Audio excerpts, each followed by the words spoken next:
Bienvenida, bienvenido a Efectividad. Aquí hablamos de efectividad, claro que sí, a tope, pero sin olvidar las cosas importantes de la vida. En este episodio te comparto la entrevista que me hicieron en el podcast de La Raíz de Karim, que disfruté mucho, por cierto, y que espero que te sea muy útil. Hablamos de diferentes temas, nos concentramos en la diferencia entre efectividad y productividad. Muy interesante también el entorno de trabajo. Vimos qué relación hay o qué relación óptima hay entre tiempo de ejecución y de planificación y algunas otras ideas muy interesantes. Recuerda que tienes disponible la Academia de Desarrollo Personal, un lugar, un entorno, una especie de gimnasio para la mente, donde puedes potenciar ese desarrollo personal y que vas a contar con ayuda, con un grupo privado, vas a contar con podcasts como este, episodios exclusivos, cursos como el del método CAR y un montón de contenidos y de cosas que seguro que te van a venir muy bien. Échale un vistazo, efectividad.es. Te dejo ya con la entrevista, que la disfrutes. Bueno, pues muy bien. Hoy tenemos un capítulo bastante especial porque hoy estoy hablando cara a cara, bueno, a través de una videocámara, con Jair del podcast Efectividad. Estoy seguro que muchas de las personas que me seguís también conocéis el podcast porque trabajamos en nichos, digamos, relativamente parecidos. Y nada, hoy estamos aquí para charlar con él, para hacerle una entrevista sobre algunas preguntas que me han surgido escuchando su podcast. Bueno, Jair es un especialista en el tema de la productividad y de la organización personal. Y como todos sabéis, este es un tema de vital importancia. Al final, una parte importante de nuestra felicidad reside en poder conseguir nuestras metas vitales y para conseguir nuestras metas vitales tenemos que ser personas efectivas. Entonces, vamos a aprovechar y vamos a explotar mucho a Jair porque, bueno, él tiene un método de organización personal propio y creo que podemos aprender mucho de él. Hola Jair, ¿cómo estás? ¿Cómo ves? ¿Qué tal, Karim? Oye, muchas gracias por la bienvenida, por la oportunidad de estar aquí también en tus canales y nada, y muchas gracias también por las palabras al principio. Eh, Cuando me dicen de especialista o algo así, pues no sé si a ti te pasa lo mismo, te quedas así un poco, todavía te cuesta, ¿no? Pero sobre todo sí, seguimos aprendiendo y creé un método de efectividad. Bueno, todo tuyo, las preguntas que me quieras hacer y vamos exactamente a estrujarnos aquí el coco, a sacar lo máximo, lo que sea más práctico para la gente. Pues genial. Mira, la primera pregunta que te quiero hacer me parece de ese tipo de preguntas que es de contexto y que es muy importante tener en mente. Y es que muchas veces creo que confundimos dos términos que son bastante diferentes. Solemos confundir la productividad con la efectividad. Y yo te quería preguntar, ¿en qué se diferencia el ser una persona productiva con el ser una persona efectiva? Vale, sí, es una pregunta bastante buena y tiene un trasfondo, digamos, técnico y otro práctico. Para empezar, hay que aclarar que esto de las palabras y los términos depende mucho de cómo lo entiende cada cual. En Google nadie busca quiero ser más efectivo, la mayoría buscan quiero ser más productivo, pero lo que están buscando es ser efectivo. Ahora lo explicaremos. Sin embargo, si buscas por efectividad, por ejemplo, una de las búsquedas que más se reciben en Google es métodos anticonceptivos, efectividad. Pero nadie busca que sean productivos, ¿no?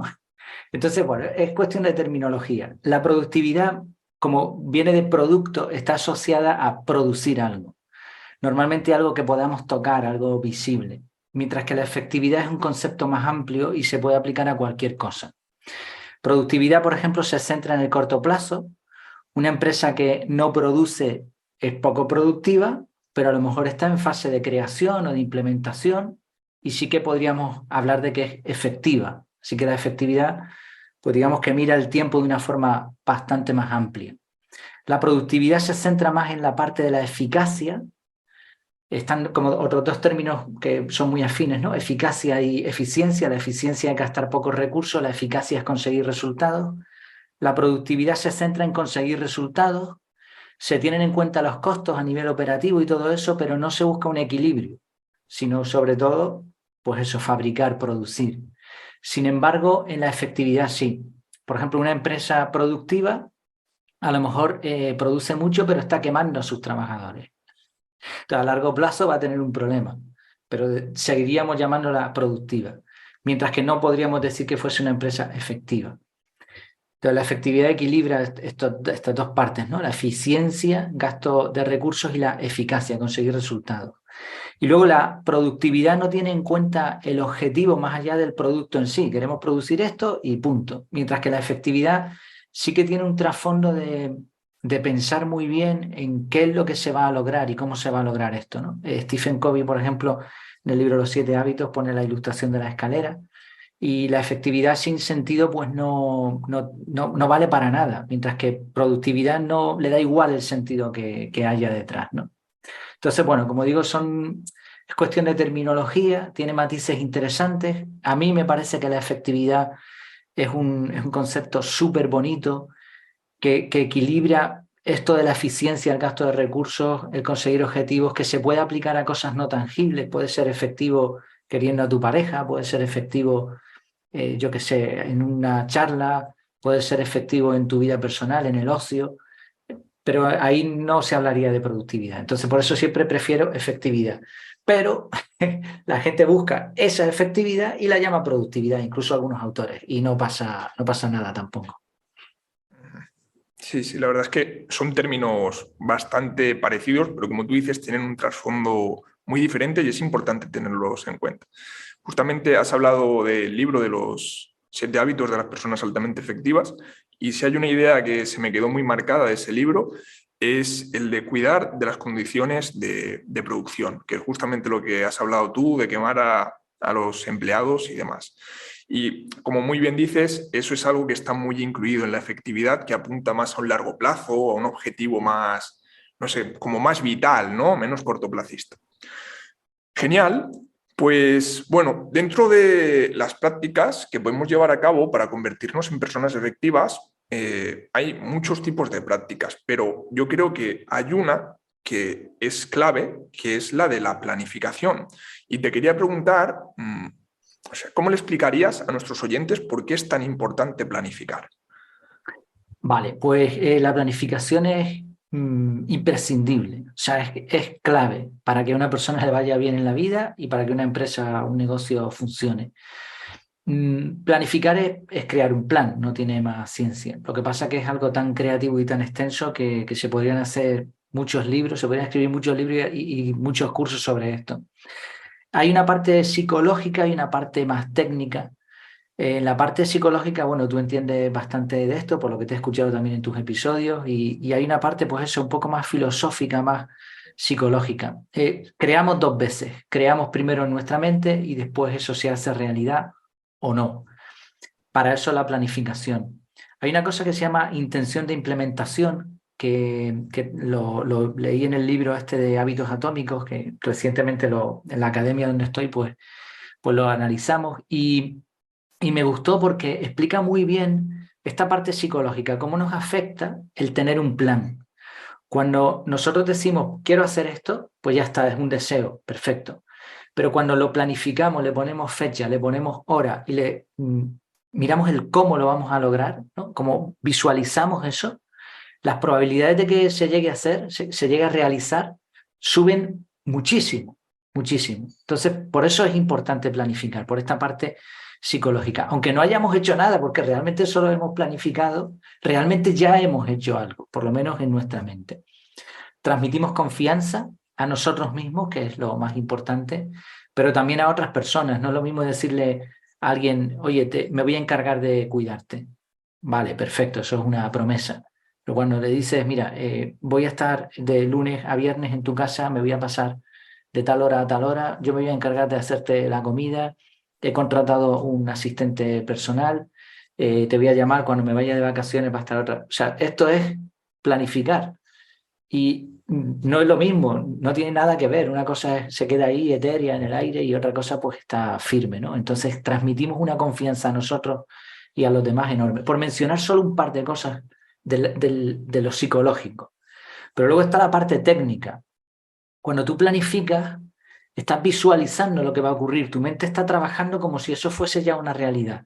Entonces esto te va a permitir prever problemas, atajarlos Y además vamos a asociar las acciones a un tiempo, a un horario y a un lugar concreto. Entonces esto permite decidir en base a la realidad. Muchas personas cuando tú le dices, oye, ¿me ayudas a mudarme? Que es la quinta vez que me mudo ya en 6 meses y necesito gente que, no el típico amigo que, que te pide esto. Vale, pues venga, ok, vamos para allá. Pero ¿por qué le dices que sí? ¿O por qué le dices que no? En base a lo que te parece en el momento.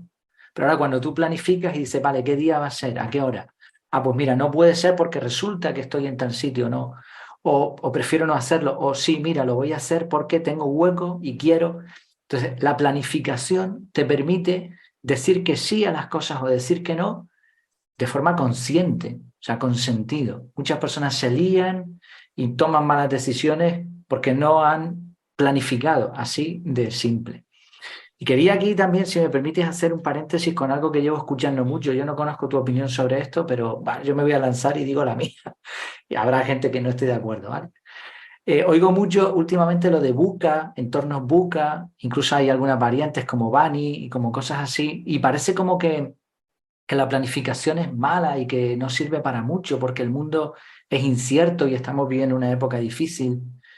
Nada, mi opinión sobre eso es que eso se inventó para entornos de guerra. Y a menos que estemos ahora mismo peleando en Ucrania o en Rusia o en un sitio así, no tiene sentido el pensar de esta manera. La mayoría de nuestras vidas son bastante estables, nos permiten formar hábitos, tomar decisiones, planificar, y planificar es indispensable. Es verdad que es menos cómodo y por eso algunos autores están como un poco pues dándonos el dulcito, ¿no? No, no te preocupes tanto por planificar, actúa. No, no, planificar es indispensable. Y planificar es un plan. Si después hay que modificarlo, no pasa absolutamente nada. La frase que me encanta sobre esto es, no planificar es planificar el desastre. Esa es buenísima, sí, sí. Totalmente, totalmente. Otra ventaja que también se me ocurre del tema de la planificación es que, bueno, hay un mal hábito mental que tenemos muchas personas, que es el de centrarnos en cosas que no dependen de nosotros. Y, bueno, la mayoría de la población es adicta a este hábito, tiene este hábito muy integrado. Se pasa todo el día pensando en cosas que no están bajo el área de control de la persona. No sé cómo irá la economía, si mi jefe me ascenderá o no, si mi mercado entrará en crisis o no. Y dedicamos mucha energía mental a estas cosas. Sin embargo, cuando planificas, el mismo hecho de planificar ya te está poniendo en modo centrarme en lo que depende de mí. Pones tareas que están dentro de tu área de control y eso hace que siempre estés enfocado en ti y en lo que depende de ti. Así que aparte de ayudarte a conseguir cosas, también te da mucha serenidad y, como tú dices, mucha autoconfianza. Muy bien, y respecto a este tema, al tema de la planificación, yo personalmente he vivido muchas etapas respecto a mi forma de planificar. Ha habido etapas en las que planificaba un montón y lo planificaba todo al detalle, calculando los tiempos que consideraba que iba a tardar, dividiéndolo en subtareas. Vamos, hubo un tiempo que le dedicaba mucho tiempo a planificar. Luego ha habido otras épocas que casi no he planificado, o he planificado muy poquito, 2, 3 tareas para el día, un poquito de planificación a largo plazo y nada más. ¿Cuál es para ti el tiempo óptimo que le debería dedicar una persona a planificar? Esta es la pregunta probablemente más difícil en cuestión de planificación, organización personal.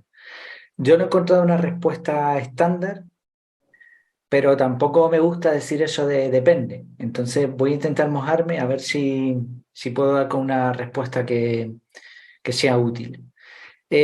Partimos de la base de que planificar es indispensable. Entonces, mínimo algo, ¿vale? Tendríamos como un extremo en donde estaría la parálisis por análisis, que es la persona que se pega todo el día planificando, pero al final no hace nada. Este perfil de personas son muy proclives a utilizar aplicaciones de todo tipo, a estar trasteando, y son muy buenos en lo que están haciendo, son muy buenos planificando, pero ese análisis es tan exhaustivo que no es útil, ¿no? Entonces, este sería un extremo a evitar. En el otro extremo estaría la planificación escasa o de poca calidad, que sería pues, prácticamente actuar por impulso.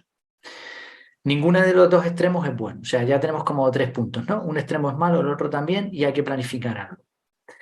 También hay que tener en cuenta que planificar es pensar. no hacer. Por lo tanto, necesitamos de la otra parte. Entonces, la respuesta fácil sería depende del evento, del momento de la vida. Me ha gustado mucho lo que has comentado, ¿no? De que en algunos momentos de tu vida planificabas mucho, en otros poco. Porque depende también de nuestro estado emocional, del trabajo en el que estemos inmersos. O sea, hay un montón de factores. Por si sirve, a mí me gustó mucho un episodio de un podcast que escuché ya hace tiempo en el que se ponía una ilustración sencilla, fácil de recordar y que nos puede dar una idea estándar más o menos de cómo debería ser la planificación. Es un piano, ¿vale? En un piano hay 88 teclas, en un piano profesional, ¿no? No en un órgano ni nada de eso, en un piano completo.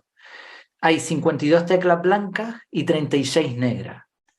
Podríamos comparar las negras con la planificación y las blancas con la ejecución, más o menos. Entonces, para tú tocar una melodía, pues tienes que tocar blancas y negras. A veces la melodía incluye más negras, y esto, bueno, en armonía y todo eso, los que saben de solfeo y de música saben que depende de la escala que se esté usando, pues va a dar un tono más triste. Bueno, se adapta también al tipo de música. Bueno, pues depende de la tarea, vamos a utilizar más negras que blancas, pero más o menos en la clave de sol, digamos, en las estándar, sería como trasladándolo a tiempo, ¿vale? Sería, si una tarea te lleva una hora, media hora de planificación. Este creo que sería una medida conveniente para la mayoría. No sé cómo lo verás tú. Ahora bien, para mucha gente, aunque suene lógico, viven tan deprisa que esto es complicadísimo. Entonces, aquí entra la metodología de organización integral. Una metodología de organización integral te va a permitir capturar absolutamente todo lo que entra en tu vida y tener claros una serie de pasos para planificar. Entonces, en mi caso, por ejemplo, por si sirve también de referencia, a mí me basta con entre media hora y una hora de planificación de lunes a viernes para toda mi vida. Estoy reduciendo mucho, ¿no? No corresponde a lo que había dicho antes, pero ¿por qué lo puedo hacer? Porque tengo un método. Sé cuál es el paso 1, paso 2, paso 3. Con la experiencia, con la práctica y con un método, puedes conseguir reducir mucho la planificación. Ahora, si te metes en un proyecto ya más complejo, específico, ya recomendaría tener una parte de planificación como parte del método. O sea, una cosa es la planificación de la vida, tú comentabas tener a lo mejor una lista de 2, 3 tareas sería suficiente para cada día, o algo más complejo si queremos, pero luego para proyectos específicos, tiempo de planificación correspondiente a la dificultad. Y también depende de la importancia, no del tiempo. O sea, por eso decía antes que lo del piano es por melodías, ¿no? Porque si nos centramos en el tiempo, vamos a decir, vale, este proyecto me lleva una hora, por lo tanto media hora de planificación. No es tanto el tiempo del proyecto, sino la importancia. Una charla TED de 13 minutos aproximadamente se planifica y se prepara durante mucho tiempo. Pero a lo mejor una comida entre amigos de varias horas no requiere tanta planificación. Entonces no es el tiempo de ejecución, sino la importancia. No sé si estos tips pueden ser así interesantes para tener una idea, pero es una pregunta muy complicada, ¿eh? Cada caso habría que estudiarlo. Sí, sí. Supongo que aquí también caemos en la trampa de universalizar y no existen medidas óptimas para todo el mundo. Varía muchísimo en función de las características de la persona, de su momento vital, de lo que está enfrentando. Me parece muy razonable todo lo que has explicado. Y bueno, hablando del tema de la planificación, también ha surgido un término que cuando hablamos de efectividad, productividad, gestión, siempre sale y es el de la gestión del tiempo. Entonces, si me tuvieras que dar, nada, dos claves así muy, muy sencillas para gestionar mejor nuestro tiempo, ¿qué dos claves nos podrías ofrecer? Vale, bueno, primero antes de la clave decir que, aunque también utilizamos esa expresión, ¿no? Gestión del tiempo, el tiempo no se puede gestionar. Ya tú lo sabes, ¿no? Seguro. Y mucha gente es capaz de entender esto porque es así. O sea, el tiempo transcurre inevitablemente hacia adelante y punto. Entonces el tiempo no se puede gestionar, no podemos tener más de 24 horas al día y ya está. Pero sí podemos gestionar lo que hacemos con el tiempo. Entonces, lo más importante, una psicológica y otra técnica también. Eh, la parte psicológica, yo recomendaría a cualquier persona pensar en términos de tiempo como si fuese dinero. Nadie derrocharía el dinero, nadie lo tiraría en la calle, nadie viviría sin un presupuesto mínimo, sin saber lo que le entra y lo que sale. Entonces, pensar en el tiempo como si fuese dinero, que de hecho es más importante que el dinero, y a diferencia del dinero, si lo pierdes no lo encuentras y si lo gastas no lo recuperas, bueno, pues pensar en esos términos va a permitir a la persona gestionar su tiempo de mejor manera, ¿no? Por decirlo así. Y la parte técnica, yo lo resumiría, y igual voy a insistir un poco durante la entrevista en esto, pero es que creo que es vital usar un método. El pensamiento de que el tiempo es importante está bien, pero si no lo trasladamos, no lo aterrizamos a la realidad, no sirve. La diferencia entre tener un método de organización a no tenerlo es brutal, te cambia la vida. Esto se ha estudiado, se ha probado y al igual que hay metodologías de trabajo, metodologías de aprendizaje, también hay metodologías de organización. No hay una ni dos, hay muchas, incluso una persona que entienda mucho o con ayuda puede montarse su propio método. Pero un método es vital. Y aquí la mayoría de personas igual van a aceptar que esto es así, pero van a decir que no tienen tiempo, ni para aprender ni para montarse un método.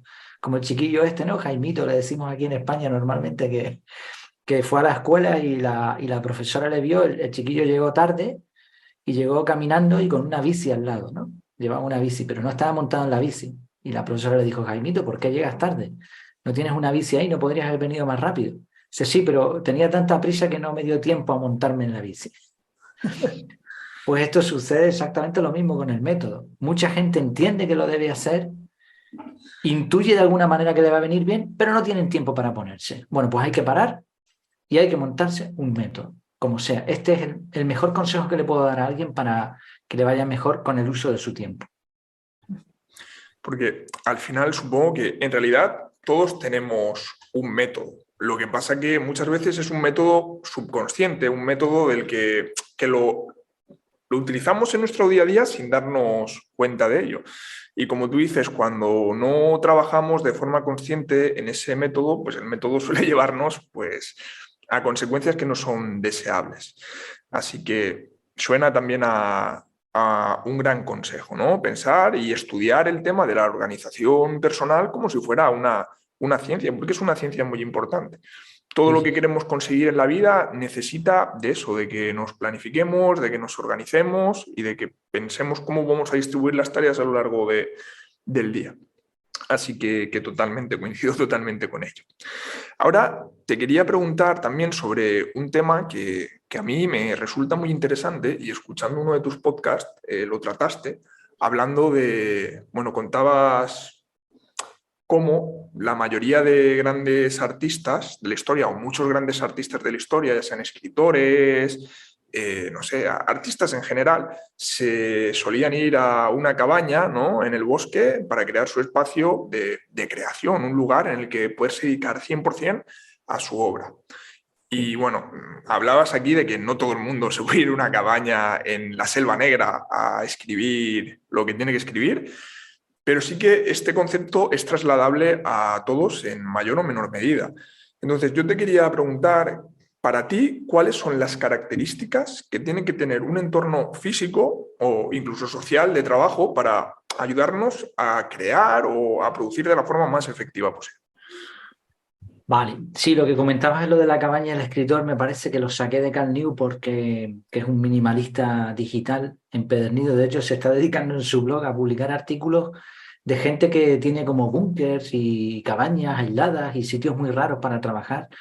Y se demuestra una y otra vez efectivamente que el entorno de trabajo es vital. Vale, pues no sé, te podría decir un montón de cosas, pero todo se resume también a algo que leí hace poco en formación de hábitos. Tenemos que tener un entorno que nos permita potenciar nuestras habilidades e impedir nuestras debilidades. Entonces, el entorno de trabajo ideal para mí sería algo similar a un puesto de trabajo japonés, de estos de lo de las 5S de Toyota, por ejemplo, este tipo de metodologías que piensan en cómo maximizar el tiempo y la eficiencia, pero mezclado con algo natural. Es decir, si puedes, ese entorno, esa especie de despacho que tú tienes en donde todo está pensado para que el tiempo pues, vaya lo más rápido posible para gestionarlo de nuevo, ¿no? De la mejor manera, pero encima tienes vistas o tienes cerca algo natural para hacer pausas y poderte centrar ahí, ese sería para mí el ideal. Que esté limpio, eso que dicen de que la creatividad, de no sé qué historia, de que cuando los creativos son muy desordenados, eso no está demostrado científicamente que eso no es así.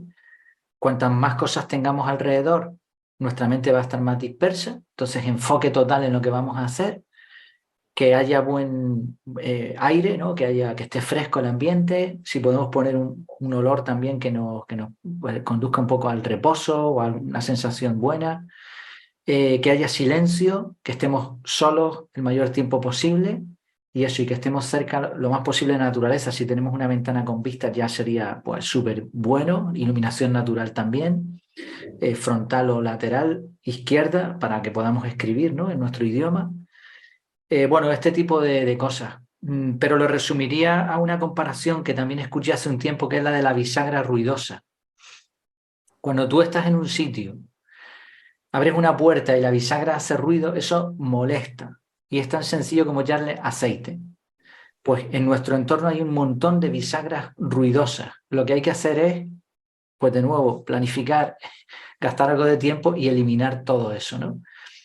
Nos va a cambiar. O sea, en el trabajo tenemos que estar lo más cómodos posible, sea que sea trabajo para nosotros o para una empresa. Y huyamos de esa idea que hay por ahí también de mucha gente que dice, no, es que he pedido una silla mejor y no me la han dado. Pues cómpratela tú. Si no, pídela, pero si no te la dan, cómpratela tú. No, es que tengo un dispositivo que se atasca. Eso así no se puede trabajar. Entonces, el entorno es imprescindible para que disfrutemos de lo que estamos haciendo. ¿Que tenemos que invertir? Es que nos va a venir bien en salud y en todo. Una silla como es debido, una pantalla, yo qué sé. O sea, quitar bisagras e invertir.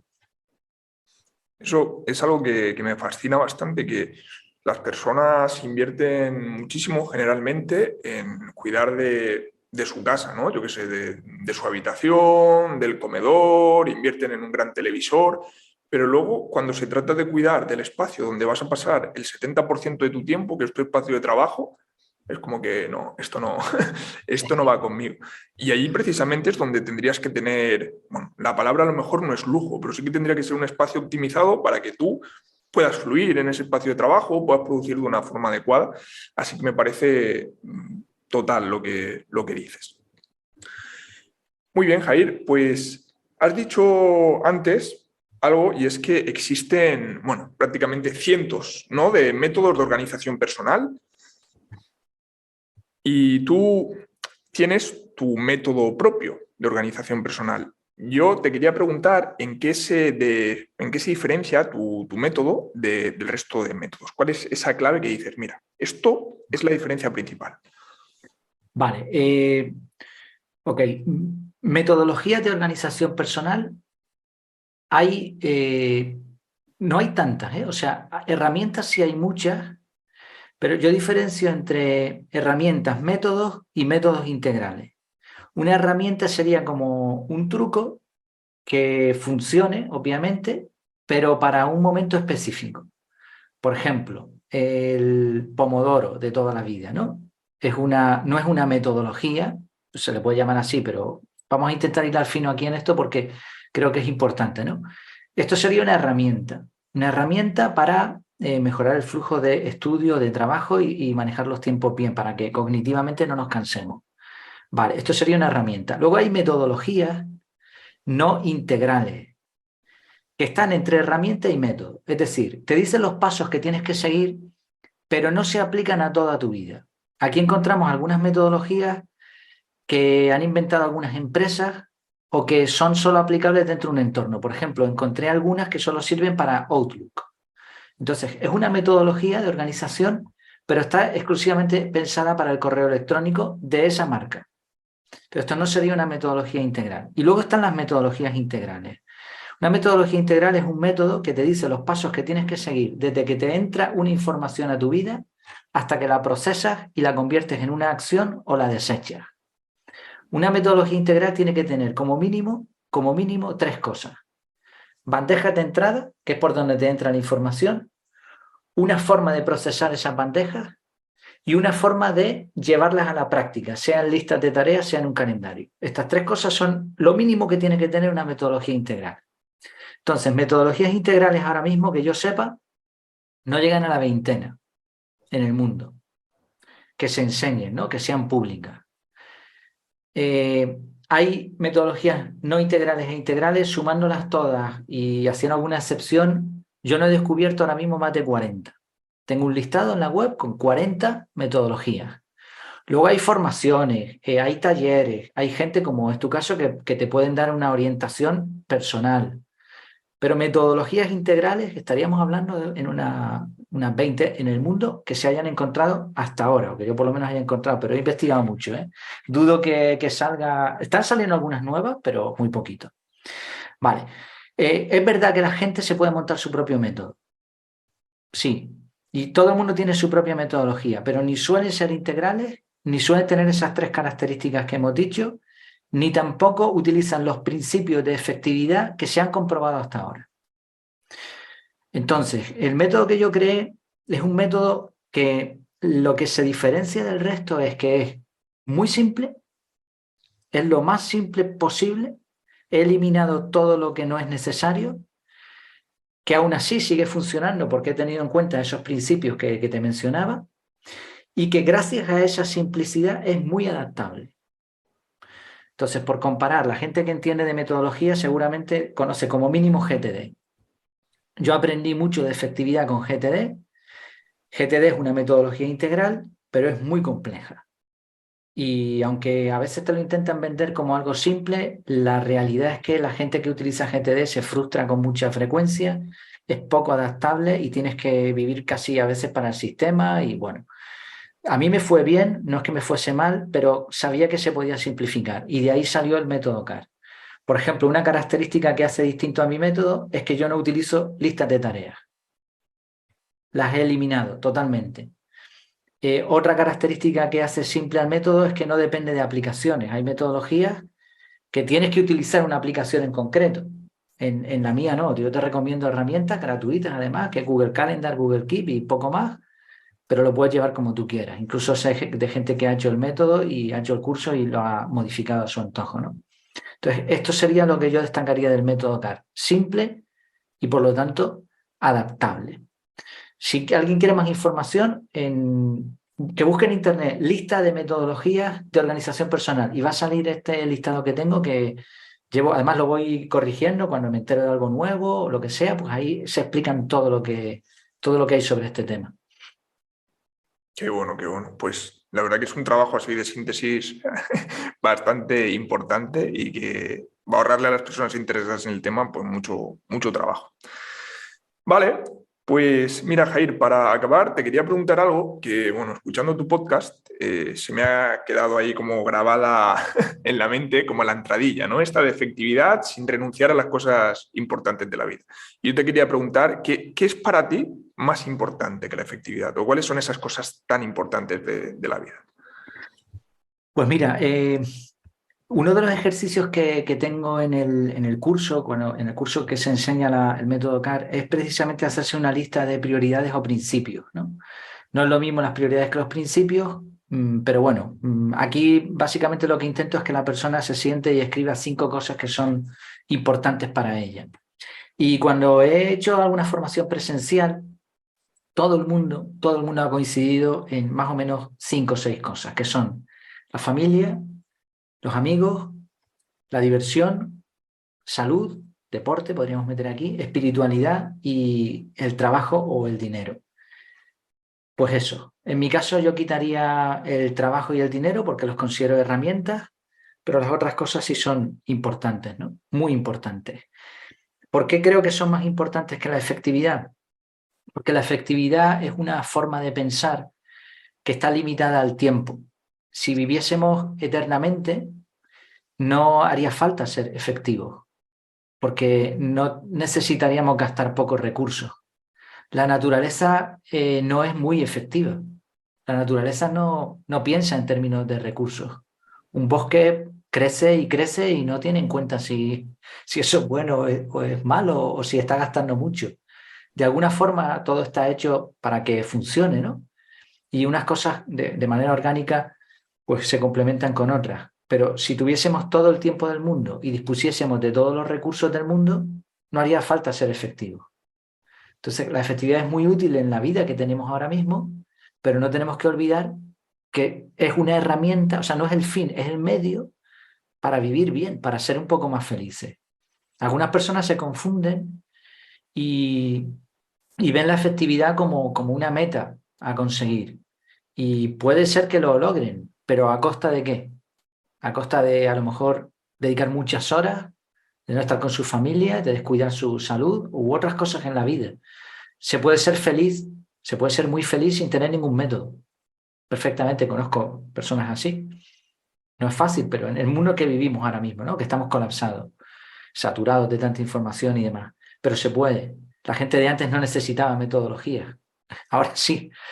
Entonces la efectividad no es el objetivo. La efectividad tiene que servir para vivir mejor. Si no, no tiene sentido. Entonces, en todos mis contenidos siempre he intentado darle ese punto de equilibrio, porque cuando yo aprendí GTD o aprendí otros métodos o escucho otros podcasts, parece que se van a la parte técnica y como que ese es el objetivo y creo que es un error, ¿no? Creo que hay que equilibrarlo. Entonces, yo intento siempre dar la parte técnica, me la estudio, intento ver los principios, pero ¿dónde está el equilibrio? Bueno, pues ese equilibrio es sin olvidar las cosas importantes de la vida. Que por cierto, hubo una vez al principio que intenté validar esa frase y algunas personas me dijeron que no valía para nada, que no era comercial, que no tenía nada, que no tenía gancho. Pero curiosamente, cuando pregunto a la gente que escucha el podcast o a los que están en la comunidad, la mayoría piden que siga. Así que pues seguiremos en ello. Bueno, sí, sí. Bueno, al final el valor de una cosa se demuestra cuando lleva un tiempo funcionando y a mí me parece que tiene como bastante gancho, ¿sabes? Porque de golpe te hace decir, vamos a hablar de efectividad, pero sin olvidar las cosas importantes de la vida. Y eso es como que te centra un poquito y te da contexto. Porque como tú pienso que hay muchas personas que se meten en el mundo del desarrollo personal, de la gestión personal y demás, y pierden un poquito la perspectiva. Se quedan tanto mirando al árbol que dejan de ver el bosque, dejan de pasar tiempo con sus amigos, con su familia, dejan de lado sus hobbies. Y al final, pues como tú dices, la efectividad es algo que está subordinado a esas cosas. Están ahí para ellas, para servirlas de la mejor forma posible. Pues muy bien, Jair. Para acabar, te quería hacer una pregunta bastante obvia, que es cómo te pueden encontrar las personas que nos están escuchando y que todavía no conocen tu podcast y tu trabajo, y cómo puedes ayudarlas, porque tienes varios servicios. Cuéntales un poquito. Vale, pues mira, muchas gracias por la oportunidad también, Karim. Efectividad.es, como efectividad sin la D, efectividad.es. Ahí está todo, ahí está el podcast, están los cursos, los diferentes servicios. Ahora mismo he montado un servicio en donde te creo una metodología adaptada y de hecho ya he trabajado con un cliente y le monté un método nuevo que no aparece en ningún listado porque es un método específico para la persona. Doy otro tipo de servicios, pero ahora mismo estoy enfocado en la academia. La academia es como un entorno en donde tienes un montón de piezas, no tienes por qué consumirlo todo porque es mucho, me estoy dedicando a eso solamente, así que pues yo voy a un ritmo y difícilmente la gente que está dentro puede consumir todo lo que hago, pero va a tener recursos diferentes. Tienes un grupo privado, tienes el podcast privado, no todos los episodios que publico, o sea, que los publico en abierto, ¿no? Hay algunos que son solo para los miembros de la academia. Tienes cursos, tienes el curso del método CAR, tienes cursos un poquito más pequeños, ¿no? Más condensados. Hacemos dinámicas de grupo, reseñas de libros, retos. Por ejemplo, este mes estamos con el reto de no quejarnos. Bueno, hay un montón de cosas. Hay recursos exclusivos, hay clases en directo. Intento que sean semanalmente, aunque ahora mismo son fechas complicadas, pero una clase de 1 hora aproximadamente tiene descuento. O sea, es una academia. He montado un archivo de conocimiento también recientemente, donde tú puedes buscar por un término y encuentras un montón de frases, ilustraciones, comparaciones, anécdotas, ideas. Bueno, pues eso, un montón de piezas, un entorno como si fuese un gimnasio, pero para la mente. Entonces, efectividad.es y ahí nos conocemos. Y si quieren seguir el podcast solo, pues el podcast solo. canal de Telegram o YouTube o lo que sea, pero en efectividad.org lo van a encontrar todo. Qué bueno. Estoy seguro que si comienzan a escuchar tu podcast, se van a enganchar. Es como, tratas el tema de la efectividad, pero como que hay regalitos de muchos campos, ¿sabes? De golpe te encuentras un capítulo así un poquito especial que va sobre otro tema, con muchas referencias a otros autores, a otros libros, a otros trabajos, y está muy guay. A mí, personalmente, este tiempo que llevo escuchándote me ha gustado mucho. Así que Muchas os gracias. recomiendo a todos que os paséis por ahí, por el podcast de efectividad, y que sigáis a Jair, que os va a encantar. Pues nada, Jair, de verdad, muchísimas gracias por estar aquí hoy conmigo. He disfrutado muchísimo de escucharte, de hacerte estas preguntas, porque es un tema que me interesa mucho y creo que tienes una visión muy peculiar del tema, una que no abunda mucho por ahí. Así que muchas gracias por estar aquí. Nada, muchas gracias a ti. Ha sido un placer y de verdad que me has transmitido muy buen rollo y nada, igual yo he enganchado también a todo lo que haces, ¿eh? Muchas gracias, de verdad. Muchas gracias, Jair. Un abrazo.